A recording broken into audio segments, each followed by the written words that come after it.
Well, it's the Monday after setting our clocks forward.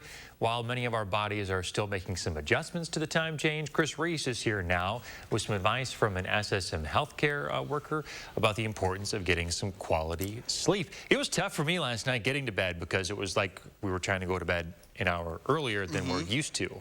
I completely forgot about it. It snuck up on me. So I went to bed at like 1 o'clock in the morning, honestly, after traveling on Saturday night. Now, that being said, I was like, I've got to be up around 9 o'clock on Sunday, so I'll get in 8 hours. I forgot.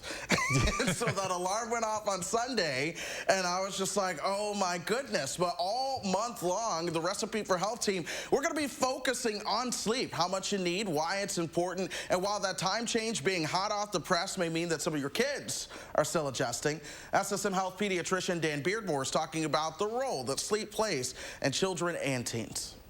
Obvious stuff is that we know that kids grow when they're sleeping, especially in our infants. They sleep and eat to grow. We know that memory is formed while sleeping, so that's what the time in which our brain assimilates the things that we've learned from short-term into long-term memory. And so, especially in middle school and high school, we got to get that quality of sleep to form the memories to hold on to what we've learned in school.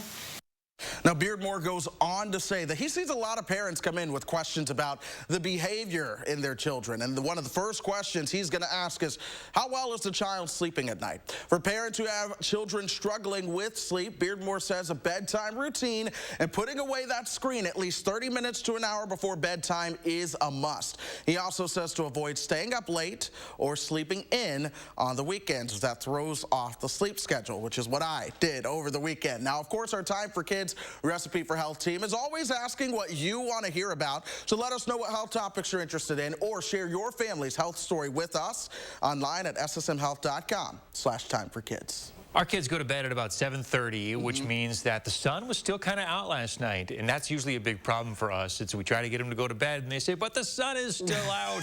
You know, I can't go to sleep. The sun being out was a little bit problematic for me. You know, you got the text from me at about 8 o'clock last night. I was like, oh. So, yeah, so the sun being out is always something that makes it just a little bit harder, but I feel good this morning. I feel better than I did yesterday morning after staying up late on Saturday. So it all worked out in the end. We had the kiddos down without much of a problem last night, so I'll take that as a big win. Good news. Hopefully the snow tonight will help them go to bed earlier, too. Oh, hopefully. We'll see. Good stuff this week. Thanks, Chris.